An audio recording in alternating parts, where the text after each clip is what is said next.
Welcome to Meet the Press Now. I'm Kristen Welker in Washington. We are following breaking news amid intensifying clashes in Minnesota as the president now weighs a major escalation, threatening to deploy the U.S. military against the protesters. The president today saying he will invoke an 18th century law called the Insurrection Act if Minnesota's leaders don't put a stop to the protests. That law authorizes presidents to deploy military combat troops domestically to suppress rebellion or domestic violence. Trump administration officials today defending the president's threat after a top Justice Department official accused state and local leaders of, quote, terrorism. The Insurrection Act is a tool at the president's disposal. As you know, it has been used sparingly, but it has been used by previous presidents in American history. You know, I spoke to the president this morning about several different things, but we did discuss that. And that certainly is within the president's constitutional authority to use that if he thinks he needs to keep people safe. The White House threats come after another night of intensifying clashes in Minneapolis, including a federal agent shooting a man in the leg during an operation to arrest him. Homeland Security Secretary Kristen Welker saying that agent feared for his safety after he was attacked by two other men armed with, quote, weapons and shovels and brooms while the officer was trying to make an arrest. Officers on the scene fired flashbangs and sprayed chemical agents at protesters. Minnesota's leaders speaking out last night, calling the situation on the ground chaotic. 2,000 to 3,000 armed agents of the federal government have been deployed to Minnesota. Armed, masked, undertrained ICE agents are going door to door, ordering people to point out where their neighbors of color live. They're pulling over people indiscriminately, including U.S. citizens, and demanding to see their papers. And at grocery stores, at bus stops, even at our schools, they're breaking windows, dragging pregnant women down the street, just plain grabbing Minnesotans and shoving them into unmarked vans, kidnapping innocent people with no warning and no due process. And we're in a position right now where we have residents that are asking the very limited number of police officers that we have to fight ICE agents on the street, to stand by their neighbors. We cannot be at a place right now in America where we have two governmental entities that are literally fighting one another. Today, Minnesota's governor responding to the president's threat to send in military troops, telling him, quote, let's turn the temperature down. Stop this campaign of retribution. This is not who we are. Governor Walz also making an appeal to Minnesotans to not, quote, fan the flames of chaos.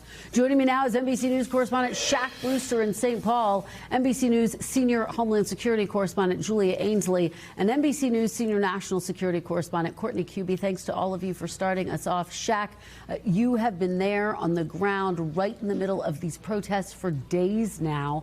Walk us through what you're seeing and hearing today. Look, there's still a lot of frustration. There's still a lot of anger. There's a sentiment that the shooting that we even saw last night is just reinforcing the will for people to come out in what is the frigid, cold temperatures. I'll let you just take a look at the scene that we have here outside of the federal building. This has become somewhat of an ICE headquarters here in St. Paul, though pretty close to Minneapolis. You see every once in a while federal agents will go inside and you'll hear the crowd jeer at them, make it known that they don't. And, you know, I was at the site where we saw a lot of that chaos last night where the shooting happened, and I talked to some people. I saw, I saw investigators going through looking for more evidence from the state, but I saw community members coming out and cleaning up, picking up some of those canisters that were lodged, the tear gas, the pepper spray. I want you to listen to a conversation I had with one of them about the mood and feeling here on the ground in Minneapolis. I think a lot of people have described it or asked if it's feeling chaotic here, and I disagree. I think that what they're doing is chaotic, what ICE agents are doing is chaotic, but I feel like people are organized and brave and courageous, and I feel like we're winning against them, especially when you see people coming out. All right, Shaq, thank you so much for your reporting from the ground there. Let me turn to Courtney and Julia. Let me start with you and this threat by the president to use and invoke the Insurrection Act. Walk us inside your conversations today. What are administration officials telling you about that threat? Yeah, so why this is important is because this would give the president the authority to send troops to Minnesota to be involved, or, I mean, frankly, anywhere that he wanted to use them, but in this case, Minnesota. And they would be involved potentially in law enforcement functions. So we've been talking about the National Guard who've been sent to various cities around the country. If they are on federal duty, so activated federally, they cannot engage in any kind of law enforcement acts. If they're state National Guard, they can. D.C. is the outlier. I won't even get into that because that's just confusing. But when it comes to Minnesota, if he were to send federal troops, they could be involved in law enforcement. There are people, the concern is that that would be perceived as he is sending troops against the American people in the streets. So, but we do know that this is something the president has discussed in prior instances as well. Well, so to follow up on that point, Courtney, he has talked about this before. How seriously are people taking this specific threat? Anytime the president talks about the possibility of something, you have to take it seriously. Yeah. It doesn't mean it's going to happen, but I mean, how many conversations have we had about the president talking about Maduro, and then look, they went in and carried it out? I mean, how many times has he threatened to send the National Guard, and then he has sent them?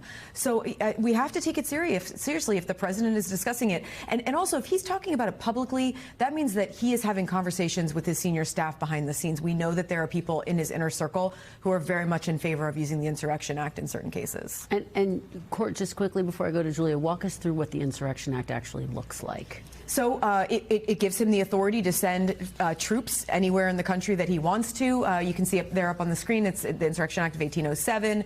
Whenever the president considers that unlawful destruction, obstructions, combinations, or assemblage or rebellion against the authority of the United States make it impracticable to enforce the laws of the United States in any state by the ordinary course of judicial proceedings. He may call into federal service, such as the militia of any state, and use the armed forces.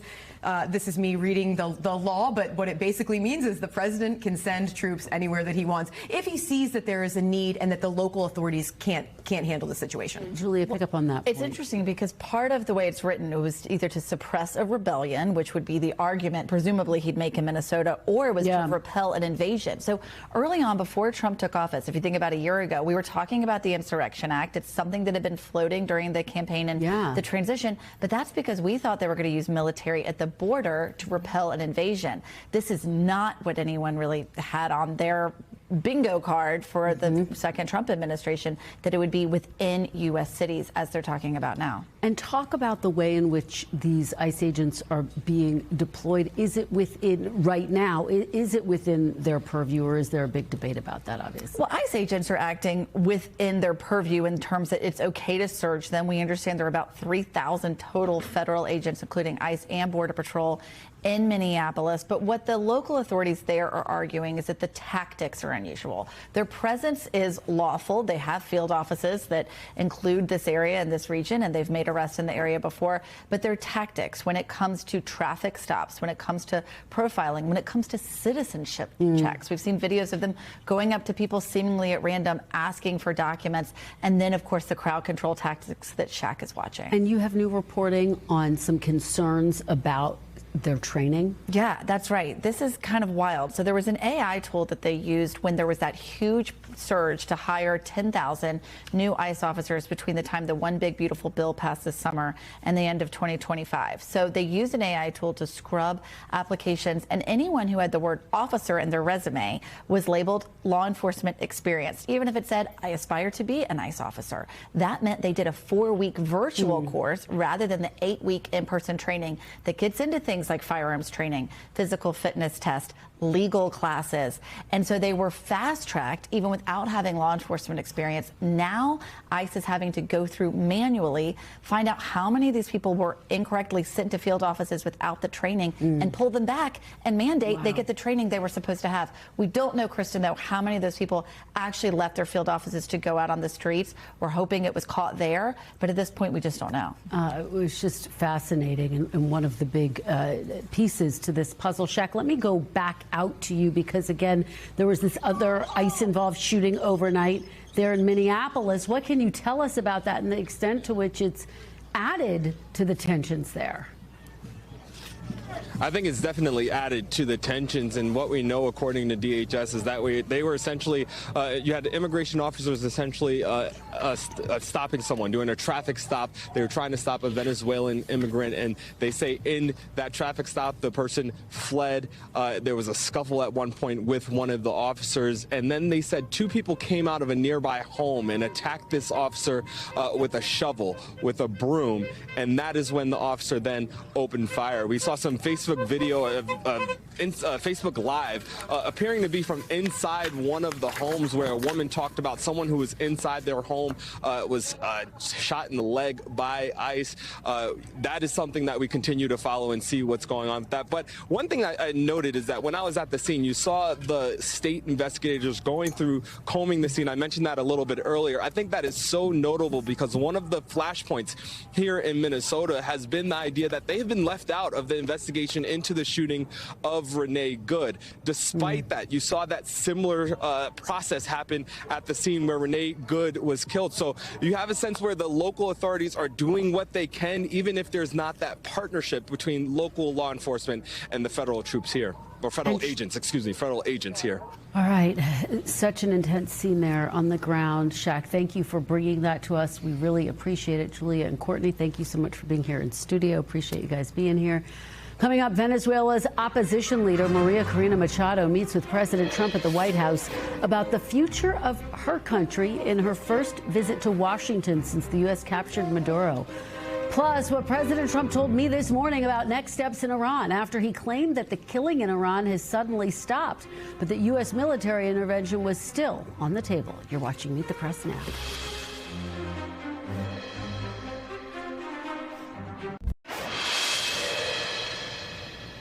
Welcome back. President Trump met today with Venezuelan opposition leader María Corina Machado at the White House.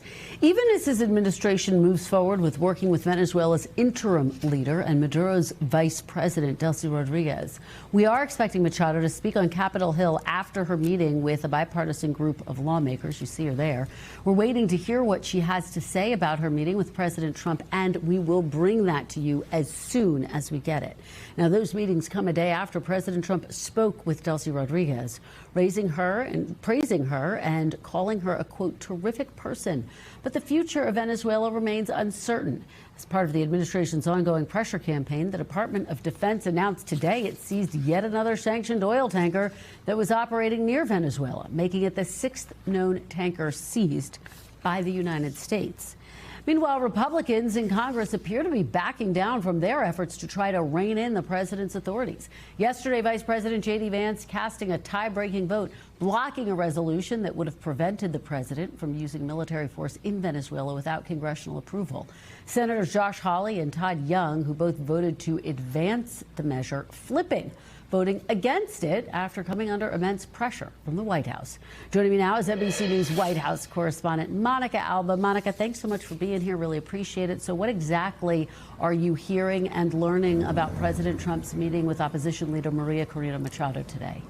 Well, we know, Kristen, that it did last over an hour. The two were set to have lunch together at the White House, but it was behind closed doors. This was not a meeting where the president decided to open it up to the press or to the cameras, so it's unclear exactly what they discussed, and hopefully we will get more of a sense from María Corina Machado herself. But this is a remarkable moment, Kristen, because just a few weeks ago, before Nicolas Maduro was captured, she was essentially very careful, right, about where she could be and where she was publicly seen.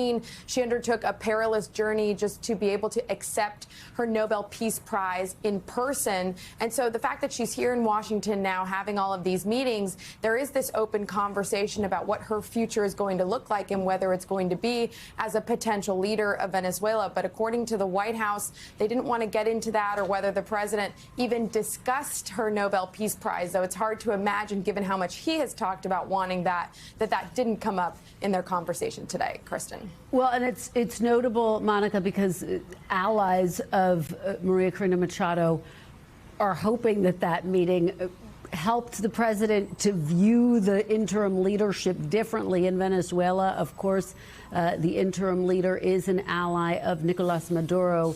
Is there any sense that today's meeting moved the mark in that regard?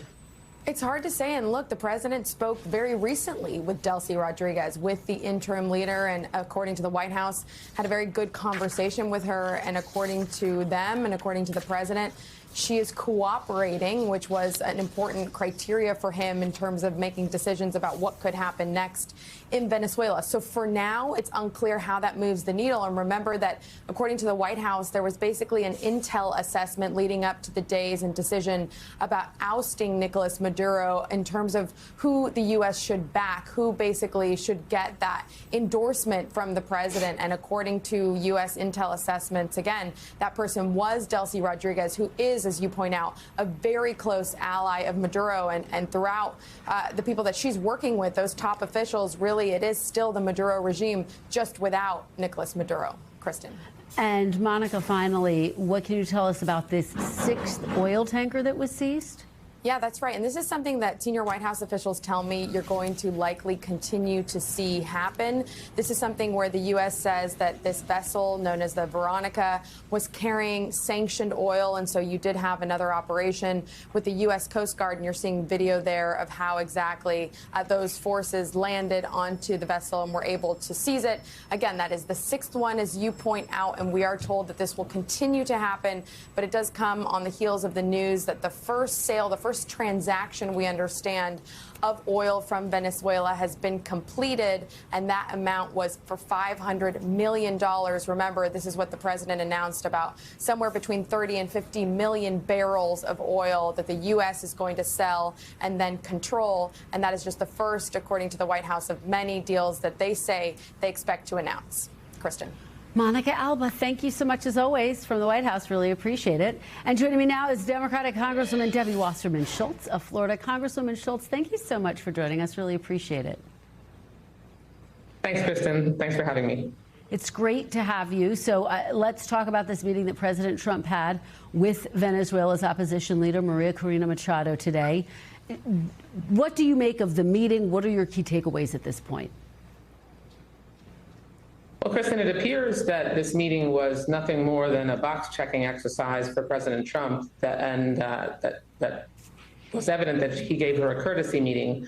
From the reports that I'm hearing out of the meeting, there was nothing of substance. He appears to be throwing in his lot with Delcy Rodriguez, who he, as you noted, called her a terrific person. My Venezuelan constituents in my district strongly disagree.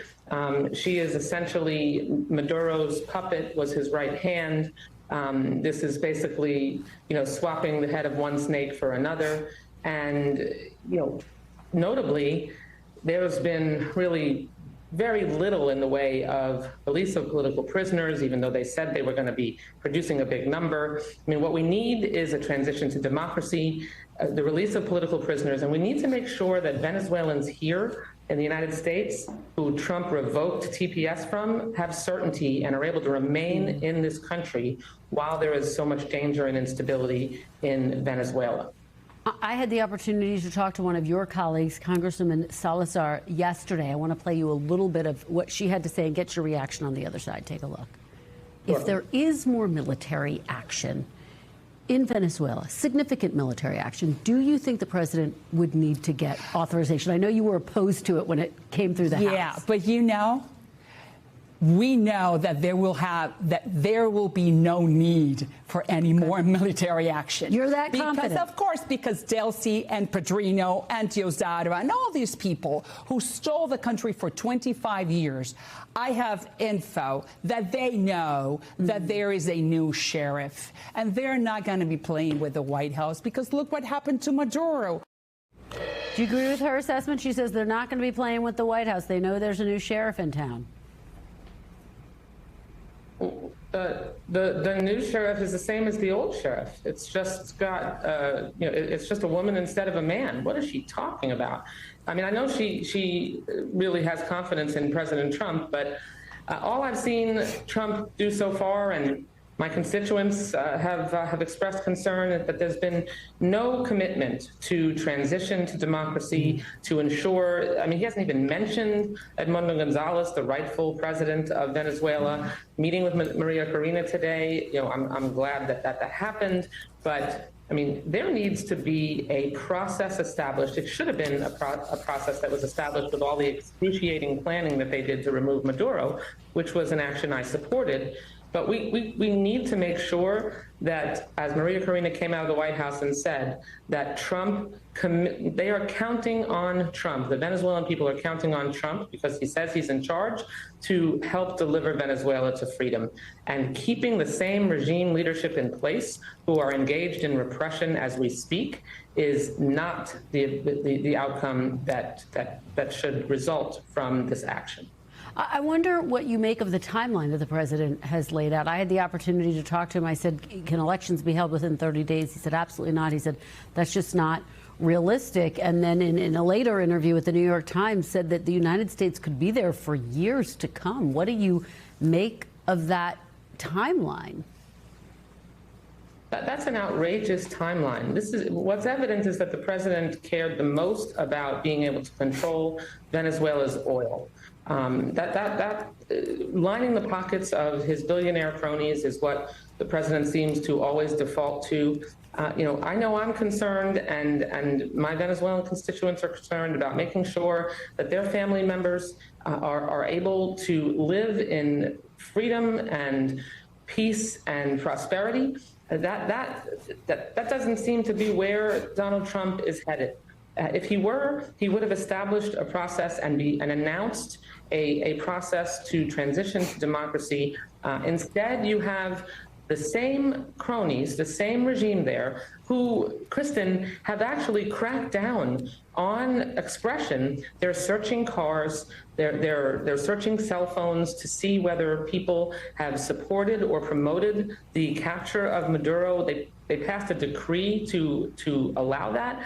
My Venezuelan constituents are telling me that most Venezuelans are staying, especially in the Caracas area, are staying in their homes because they're still deathly afraid.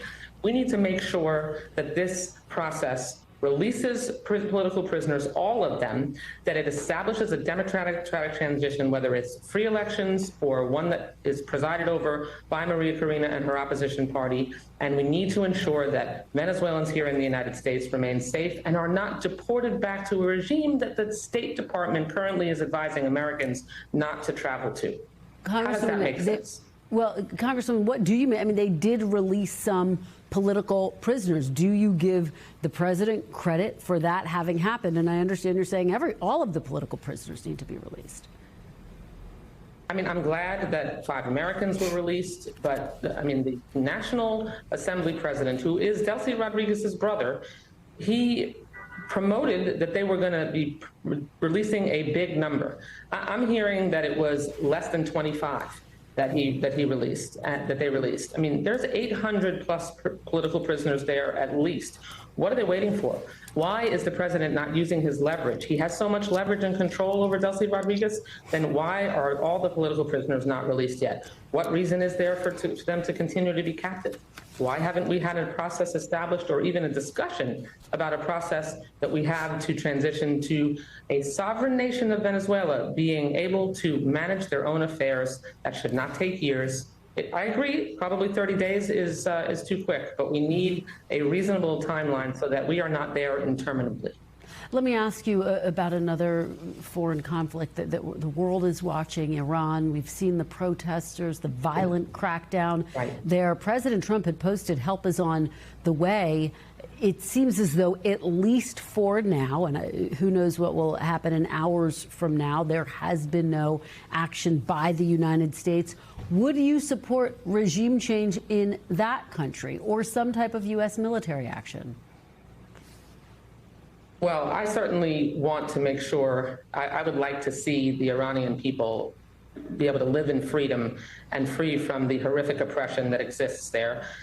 But there are ways of doing that short of military action. President Trump is really concerned their Arab neighbors. There are Arab neighbors to Iran that are deeply concerned about the potential for military action. We need to make sure we use sanctions pressure, that we rally economic pressure around Iran. We can tighten the noose, certainly. We have many other steps we can take before some kind of military action would be necessary. But unless there's a direct threat for the United States that I am not yet aware of, I would want to see hear a briefing from the White House to know why military action was necessary, and Congress should certainly be consulted before anything like that happens. Okay. Congresswoman Debbie Wasserman Schultz, thank you so very much for joining us. Thanks for your perspective. Really appreciate it. Thank you, Kristen. Thanks Great for to having see me. you. Thank you. Coming up next, meet the midterms. Why Republicans are starting to sweat as experts now give Democrats increasingly favorable odds of winning back control of Congress. Keep it right here on Meet the Press Now.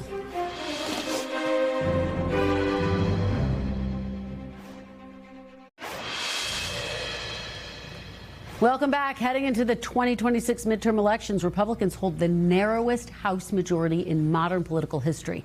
A new analysis from our friends at the Cook Political Report suggests Republicans will be hard-pressed to hold on to that razor-thin majority come November. Today, Cook announced they're moving 18 House races in Democrats' direction, 8 races from likely Democrat to solid Democrat. 3 races moved from toss-up to lean Democrat. 4 lean Republican races are now toss-ups, and 3 races shifted from solid Republican to likely Republican. Those moves mean Republicans will be defending 14 seats Cook rates as toss-ups compared to just 4 for Democrats. The moves come as Speaker of the House Mike Johnson expressed confidence that Republicans will still emerge victorious in November. Look. We are very bullish about the midterms. I'm absolutely convinced we're going to grow the majority. We have an incredible record to run on. We're beating the Democrats in fundraising at the moment because our base is motivated. Joining me now is Aaron Covey, who covers the House for the Cook Political Report. Thank you so much, Aaron, for being here. Yeah. Really appreciate it. So you heard that confidence from House Speaker Mike Johnson, but based on these new moves by the Cook Political Report, this is going to be a challenge for Republicans. Yeah, it's going to be a challenge. I mean, there is still a path, but if the election were held today, you have a lot more Republicans who are defending truly competitive districts than Democrats. And, you know, the battleground is smaller than it was in 2018. So we're not necessarily saying it's going to be like 2018 all over again, but they are in quite a tough spot. As you said, they only have a 3-seat majority effectively. And what we've seen, even as a result of all this mid-decade redistricting, is that that's unlikely to net them a considerable number of seats. We saw President Trump make some gains in traditionally blue states. Could we see that reverse? Yeah, I mean, I think based on what we saw from the 2025 off-year elections, particularly governor's races in New Jersey and Virginia, is that certainly could be the case, particularly in districts that have a large Latino population, which was the reason behind some of the moves that we made, places in South Texas, in the Central Valley, where it's clear at this point that there are Latino voters who voted for Trump in 2024, but at this point it's not clear, one, if they'll be motivated to vote without him on the ballot, but also if they've soured on Trump since then. And what we've seen from the national polling so far is that there has been a bit of a reversion. Yeah, and certainly the gubernatorial races in Virginia and New Jersey were an indication of that. Okay, let's talk about one of the big issues looming over all of this, Aaron, which is redistricting. Virginia Democrats moving forward with their redistricting efforts.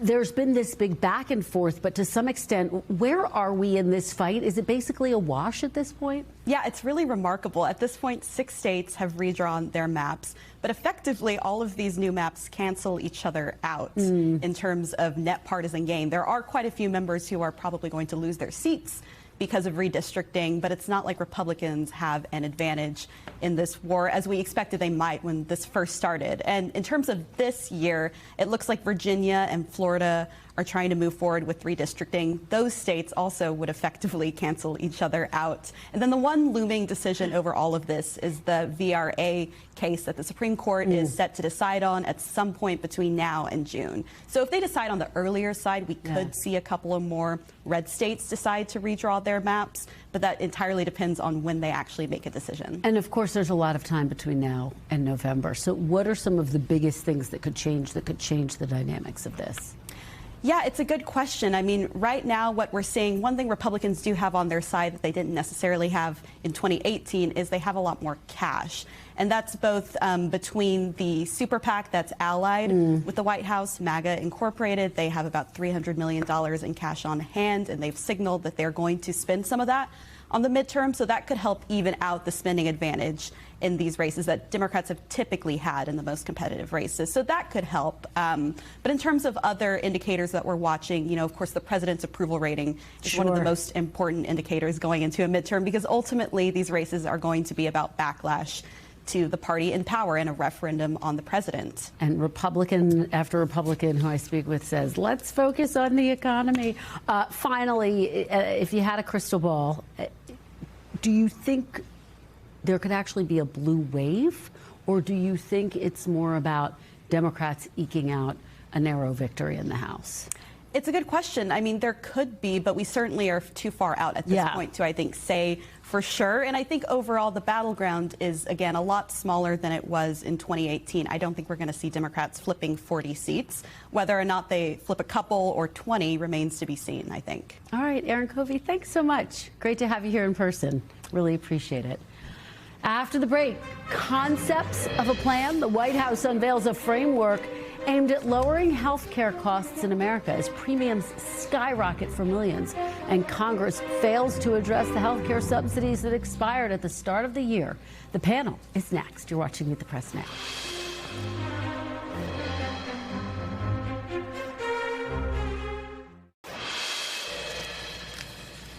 Welcome back. The White House unveiled a health care plan today, over a month after Treasury Secretary Scott Bessent told me it was coming that week. It comes as Congress remains deadlocked on a path forward on the issue, and 2 weeks after Affordable Care Act subsidies expired, leaving millions of Americans facing a spike in premiums. President Trump, who's long said he does not support the Obamacare tax credits, laid out what the White House is calling the, quote, great health care plan in a recorded video today. It includes lowering prescription drug prices, redirecting government subsidies from insurers to consumers, and expanding price transparency requirements, among other proposals. I'm joined now by my panel, NBC News senior national political reporter Sahil Kapoor, Megan Hayes, former special assistant to President Biden, and Sarah Chamberlain, Republican strategist and president and CEO of the Republican Main Street Partnership. Thanks to all of you for being here. So, Sahil, let's talk about this proposal by the president. Talk about the timing of this. He's long talked about concepts of a plan, but again, this is 2 months after Treasury Secretary Scott Bessent said we're about to unveil our plan. Yeah, the timing is absolutely important. It's a long while after the White House had said, you know, they will put out a plan. It comes on the same day that ACA open enrollment ends, which means those premium hikes for more than 20 million Americans are really setting in. They're about to get those bills, if not already see the plans that they're locked into. Many of them, hundreds of thousands of them, are refusing to get coverage at all because they can't afford the cost. And this is a massive political liability for the GOP. And it also comes as the Senate is about to leave town for a week, and as negotiations on any kind of a bipartisan deal in the Senate look less and less likely. So this is a way for the president to say, this is what I am for. Whether it's going to amount to anything, I highly doubt it at this point, because there's no legislative language. They're very light on details. Well, you take me to my next point. Sarah, what are people saying inside Republican circles about this proposal? I mean, it's more of a proposal than an actual hammered out plan, right? Well, they're pleased. It's been, what, 15 years in the making here? He did announce a couple of months ago he was going to release it. They went back, made a few tweaks to it, and then obviously it came out today. Overall, the Republican Main Street Partnership members are pleased with it. CBO, obviously, it says it saves money. We're pleased with that. And being able to buy a lot of the drugs over the counter. We all go to Europe. You can buy them over the counter in Europe. We often bring them home, so that would be helpful as well. Megan, is there any universe where Democrats get on board with this? It doesn't address extending ACA subsidies, which is, quite frankly, the crux of what Democrats have been fighting for since the government shutdown. It doesn't address that. The plan also doesn't address pre-existing conditions, and there's a lot of things, it's really light on details, so it's to be determined if they will have Democrats that will support this. But I think we both agree that there's something that needs to be done because over 4 million Americans are not going to be able to afford health care. And I think that's a problem, and that's a problem heading into the midterms for both Democrats and Republicans. So if they can come up with a solution that gets more affordable health care, I think that they don't have a choice but to be for it. By the way, some of this stuff doesn't even have much Republican support. The idea of sending money directly to consumers is something that the president has been talking about for a long time. The House left this entirely out of their modest health care proposal that they passed, and the Senate is still fighting about whether to do HSAs or FSAs. So he's having trouble even getting Republicans on board. Well, to that point, though, Sahil, I mean, do you think that they are going to be able to get any type of an agreement on this, or is this just going to be fodder for the midterms? And ultimately, is that what Democrats think might be, politically speaking, the stronger option from them? I would be shocked if there is any kind of a major health care deal at this point, ACA subsidies or otherwise. When it comes to bipartisan negotiations in the Senate for some kind of an Affordable Care Act funding extension, there are some Republicans who genuinely want to do this, but not nearly enough. I would say about 90% of Republicans in both the House and the Senate want this money to go away. It's very easy to make it go away. They just have to fold their arms and do nothing. That is what I expect to happen. And President Trump has not helped the ACA negotiations because he's been trashing the law. He's been attacking these funds. Just in this plan today, he called it a flagrant scam. So that's not language that's going to get Republicans interested. And, of course, the broader issue here is the issue of affordability. I want to play what Brooke Rollins, the Agriculture Secretary, had to say yesterday and get everyone's reaction on the other side. Take a look. While we're asking Americans to reconsider what they're eating, are we actually asking Americans, especially those who are living on the margins, are we asking them to spend more on their diet? And the answer to that is no. We've run over 1,000 simulations. It can cost around $3 a meal for a piece of chicken, a piece of broccoli, corn tortilla, and one other thing. And so there is a way to do this that actually will save the average American consumer money. Sarah, what do you make of that message, particularly heading into the midterms? Do you think that's a prudent one, or do you have concerns it could backfire? We have a few concerns. We want to see how it plays out. It certainly is a good talking point moving forward, but I don't know if that's really legitimate when you go to the grocery store. Prices are very expensive, and the American people are suffering for that. Yeah, there's so much right now that's in focus, Megan, and folks I talk to say, again, it's the economy. It's always the economy. Do you think Democrats have been focused enough on the economy? Because obviously, Iran, Minneapolis, the debate over Greenland. There are a lot of different issues that are being debated right now in Capitol Hill.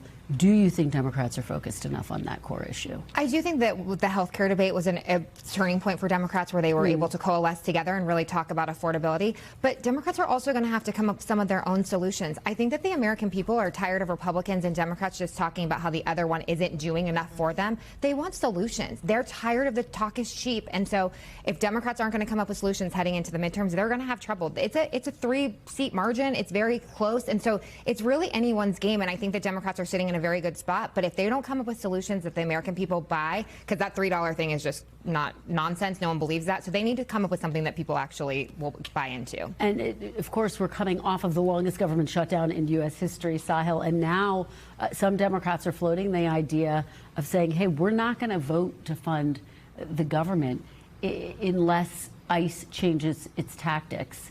What do you make of that debate? Do you actually think it could lead to another government shutdown? I'm skeptical that it's going to lead to another government shutdown. I don't think it will at this point, but there certainly are some Democrats who are very passionate about putting guardrails on ICE. They've proposed things like prohibiting mass arrests, requiring ICE officers to show ID, things that don't sound particularly radical, but the idea that the White House is going to accept any guardrails here when they love to lean into a fight about immigration suggests to me that Democratic leaders in particular are not going to push this too hard. We have not heard Chuck Schumer and Hakeem Jeffries, the top two Democrats, give any indication that they're going to lean into an immigration fight over a shutdown. They're not as comfortable with that issue as they are about, say, health care. Megan, do you think that that would be a smart issue to shut the government down over, or would you advise them against? No, I would not advise them to shut the government down over that. We already are seeing polling that 31% of the people think that ICE is keeping their community safer. So that is the majority of the population do not think that ICE is keeping their community safe. So I think the polling is starting to flip into Democrats' favor here on the immigration enforcement issue. So I do not think it is worth shutting down the government. Sarah, I would love it shut down. It would benefit. You think that would be it good would, for because the Republicans? 18 members you talked about are all members of the Republican Ministry Partnership. So I think it would only benefit our members. Sarah, I do want to talk big picture, because Republicans I've been talking to are concerned that there's too much focus overseas. And we haven't seen the MAGA base splinter over this yet, but we have heard from voters who say, look, we understand these foreign entanglements are significant, and yet what we want to see are all prices come down here. Some prices have started to come down.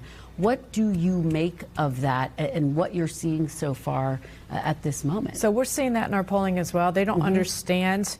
Venezuela, they're fine with. He was a dictator. He was a bad person. But Greenland, they're like, why are we talking about Greenland? We want to be talking about cost of living and pocketbook issues that are really affecting our families. I think you're going to see the Republicans swing back towards that closer to their election time, because it is going to be the economy. It always is. And Megan, do you think that Democrats, I mean, there's been concern, quite frankly, and a lot of debate over what should happen next with Iran, with Greenland, a lot of pushback, and quite frankly, pushback from Republicans, too.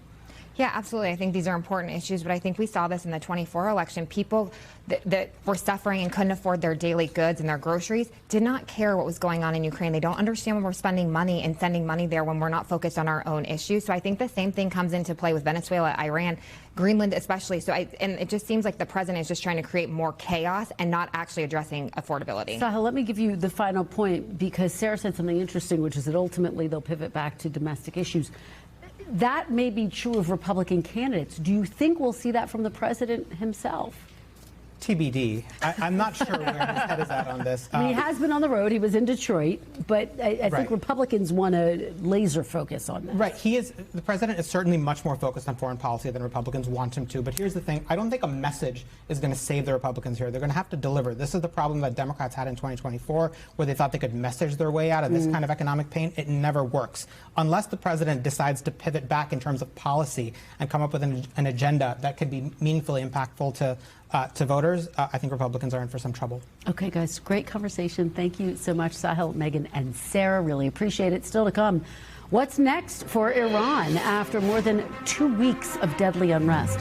As President Trump tells his national security team that any U.S. military action would need to deliver a decisive blow against the regime. Stay with us. You're watching Meet the Press Now.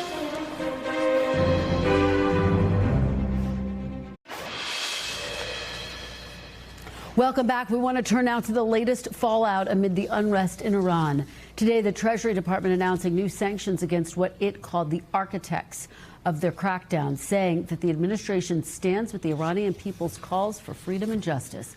A U.S.-based human rights activist news agency estimates more than 2,600 people have been killed in the weeks-long protests, and more than 19,000 others have been arrested. Yesterday, the president said he'd been informed that the killings had suddenly stopped, although he was vague about where he got this information. Today, the White House saying the regime halted the execution of several hundred protesters. The president received a message, as he revealed to all of you and the whole world yesterday, that the killing and the executions will stop. And the president understands today that 800 executions that were scheduled and supposed to take place yesterday were halted. And so the president and his team are closely monitoring this situation, and all options remain on the table. During a brief phone call this morning, I asked the president about whether he decided to take action in Iran. The president telling me, quote, "I'm not going to tell you that," but added, "We saved a lot of lives yesterday." Joining me now is Mike Froman, president of the Council on Foreign Relations. Thank you so much for joining me. I really appreciate it. I do want to dive in and start with Iran. Yesterday, the president appearing to back down from possible military action. But one of the president's staunchest allies, Senator Lindsey Graham, posting this on social media, quote, "Every indication that I've seen says the Iranian regime's killing of protesters is still very much in full swing. The death toll is mounting by the hour, hoping that help is on the way." What do you think an effective response would look like at this point? Well, first of all, we should note that we don't have a lot of good direct information about what's going on the ground there. There's been a total blackout. The news are very few journalists on the ground. The internet is down. And so we're all sort of looking for more accurate information. It's possible that the regime canceled some scheduled public hangings, but there could well be killings still going on the street of protesters, as Senator Graham said. Look, I think in terms of the response, the president has said we're locked and loaded and help is on its way. That's pretty far out there on a limb. Now, if the quid pro quo is no public executions and therefore I won't do anything, then he can say he's achieved victory. If he wants something more to support the protesters, though, in their efforts, then there's got to be something more. He's announced tariffs against countries that are trading with Iran, but there's a lot of uncertainty about how those tariffs are going to be implemented.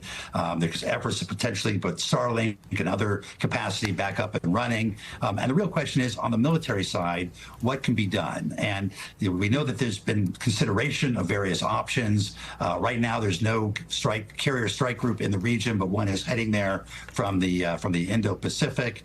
And evidently, the White House is considering various military options and other non-kinetic options, cyber and other options. But it could be about attacking the intelligence agencies, the Revolutionary Guard, the munitions. It could be attacking command and control. It's really about whether you want to deter Iranian action or whether you want to prevent them from being able to crack down on the protesters. And clearly, the options are still being developed. Well, to that point, a lot of people, a lot of lawmakers on Capitol Hill, foreign policy experts have made the argument what happened in Venezuela is so vastly different, and the government of Venezuela and the country of Venezuela, than Iran. In other words, regime change in Iran is infinitely more complicated than it was in Venezuela, and Venezuela was obviously remarkably complicated.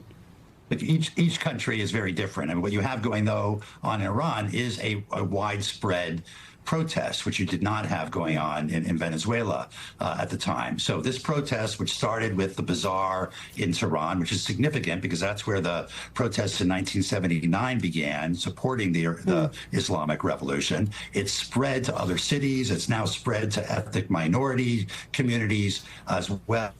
It's driven in part by economics and how bad the economy is doing. 50% inflation, 70% inflation for food. The currency has declined by 80% against the dollar. They're running out of water in Tehran. The government has been incompetent in managing, basic affairs of state there. You have that on top of aspirations of the Iranian people and pushback against the oppression at a time when Iran is in a particularly weak position and where its investment in proxies and in nuclear and missile programs over the years seems to have taken a lot of resources away from the domestic economy, and people are really chafing under that. I do want to ask you about another foreign issue that's in focus right now, the president's threats to take Greenland by military force if necessary, he says. We know that top officials from Denmark and Greenland were meeting with the Secretary of State, other officials here yesterday. What do you make of where things stand? Do you see a potential off-ramp, particularly given the fact that Europe is saying this would be the end of NATO, and alarm bells have gone off, quite frankly? Kirsten, we took a Council on Foreign Relations fact-finding mission to Greenland back in August and came back with the distinct impression that we don't need to buy it, we don't need to invade it, that all we need to do is ask. That the Greenlanders and the Danes are very happy to work with us to expand our military presence in Greenland. We used to have 17 bases. Now we have 1. And hopefully we can find ways of working with NATO to strengthen Arctic security, including on Greenland, rather than dividing NATO by threatening military action. All right, Mike Furman, thank you so much for being here to cover a range of topics. Hope to have you back soon. Really appreciate it. Thanks for having me. We are back tomorrow with more Meet the Press Now. There is more ahead on NBC News Now.